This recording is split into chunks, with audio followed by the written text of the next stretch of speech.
les transformations chimiques. Tout d'abord, qu'est-ce qu'une transformation chimique? C'est le passage d'un système chimique à un autre avec disparition de certaines espèces chimiques et apparition ou création d'autres espèces chimiques. Sur la photo ici à gauche, nous avons ici au tout départ un fil de cuivre qui a été introduit dans une solution de nitrate d'argent. Au bout d'un certain temps, on observe l'image qui se trouve à droite ici, à savoir qu'on a du solide gris qui s'est formé et la solution là qui est devenue de couleur légèrement bleutée. Plus on attend, plus ça va devenir bleu intense. Donc ici, il y a forcément apparition de nouvelles espèces, déjà du fait des filaments gris et du fait de la coloration bleue de la solution. Alors tu l'as déjà vu au collège, mais quel est l'ion qui donne une couleur bleue aux solutions? Surtout sachant qu'on a introduit initialement du fil de cuivre et une solution de nitrate d'argent, eh bien ce sont les ions Cu2+, qui viennent du filament de cuivre, qui vont se transformer pour donner des ions Cu2+, qui vont être en solution. Et ce fil gris, quel est-il? Eh bien, ce sont les ions argent qui étaient présents dans la solution de nitrate d'argent qui deviennent de l'argent solide.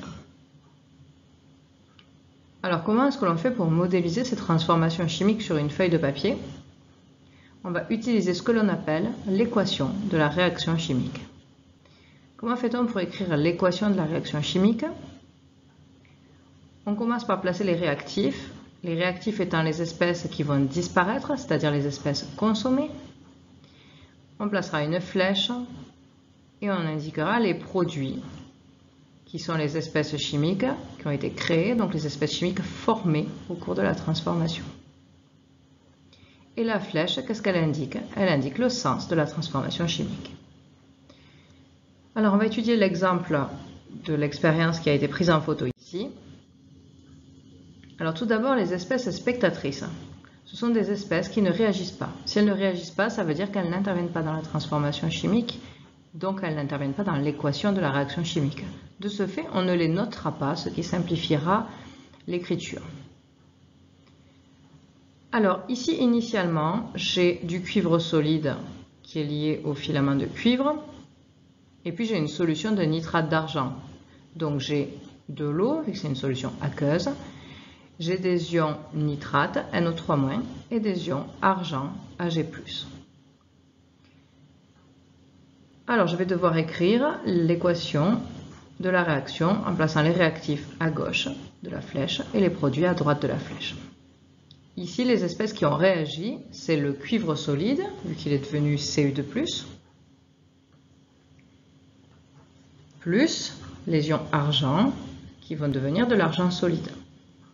Cela veut dire quoi? Cela veut dire que l'eau était spectatrice, elle n'a pas réagi. Et cela veut également dire que les ions nitrate NO3- n'ont pas réagi. Donc on s'en fiche, on ne les notera pas dans l'équation de la réaction. J'indique la flèche et je rajoute les ions cuivre 2 et l'argent. Alors tu remarqueras qu'ici, là, derrière les espèces chimiques, on trouve des lettres entre parenthèses. Ça indique l'état de l'espèce chimique. Il y a 4 états possibles. S pour solide, L pour liquide, G pour gazeux et AQ pour aqueux. Alors, qu'est-ce que c'est qui est aqueux? C'est ce qui est dissous dans de l'eau. Typiquement, les ions sont tout le temps aqueux.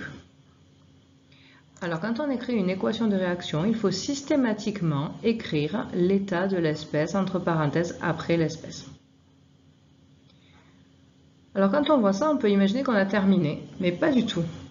Il y a un scientifique qui a posé sa patte sur l'écriture de l'équation de la réaction chimique. Est-ce que tu as une idée de quel est ce scientifique? Alors, si tu n'as pas trouvé, il s'agit de Lavoisier. Et alors, qu'a dit Lavoisier? Il a dit « Rien ne se perd, rien ne se crée, tout se transforme ». Alors, cette phrase, elle est d'une importance capitale Dans l'écriture de l'équation de la réaction, cela veut dire que si j'ai des atomes de cuivre dans les réactifs, il va forcément falloir que j'ai du cuivre dans les produits. Si j'ai de l'argent dans les réactifs, il faudra forcément que j'ai de l'argent dans les produits. Et puis, si j'ai 2 cuivres dans les réactifs, il faudra que j'ai 2 cuivres dans les produits. Je ne peux pas en avoir 1 ou 3, c'est pas possible. Vu que rien ne se perd, rien ne se crée, tout se transforme. Et de la même manière, si j'ai des charges, plus ou moins, il faudra qu'il y en ait le même nombre du côté des réactifs que du côté des produits. Donc, pour le traduire de façon claire, le nombre d'atomes de chaque sorte doit être conservé et la charge électrique doit être conservée. Alors, on y va pour équilibrer cette équation chimique. Comment est-ce que l'on procède? Donc, j'ai réécrit l'équation chimique. Tu trouveras dans l'activité mise à ta disposition des petites fiches et donc je vais les utiliser dans la vidéo pour bien faire le lien avec l'activité ou peut-être juste clarifier les choses dans ta tête. Donc ici, je vais prendre un atome de cuivre.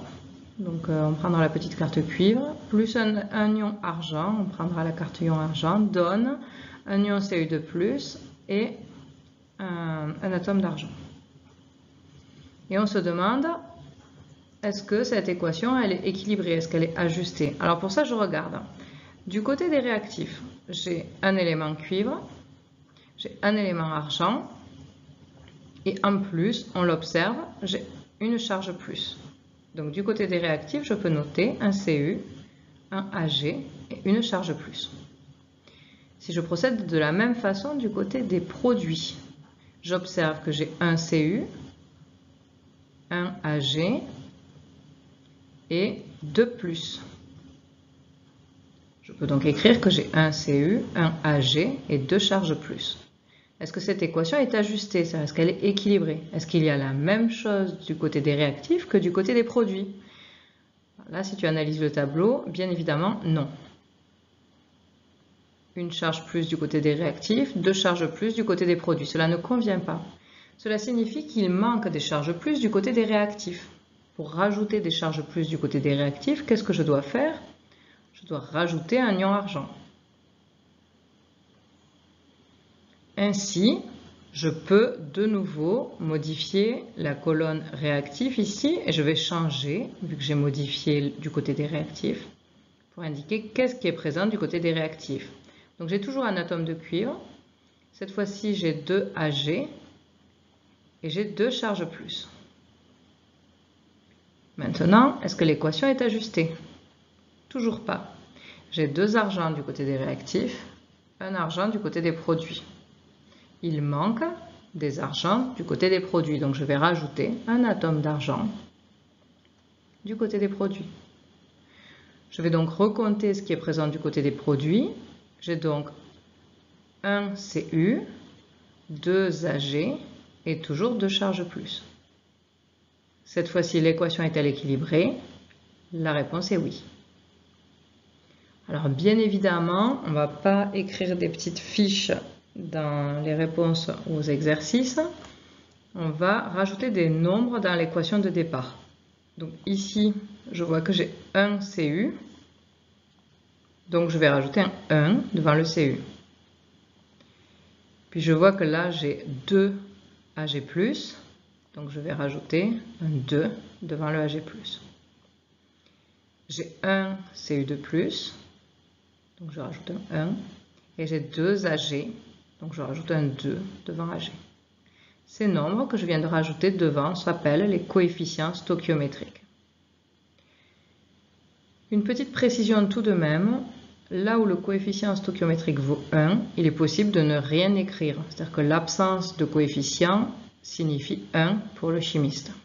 Donc ici, on aurait pu écrire Cu solide plus 2 Ag plus aqueux donne Cu2 plus aqueux plus 2 Ag solide.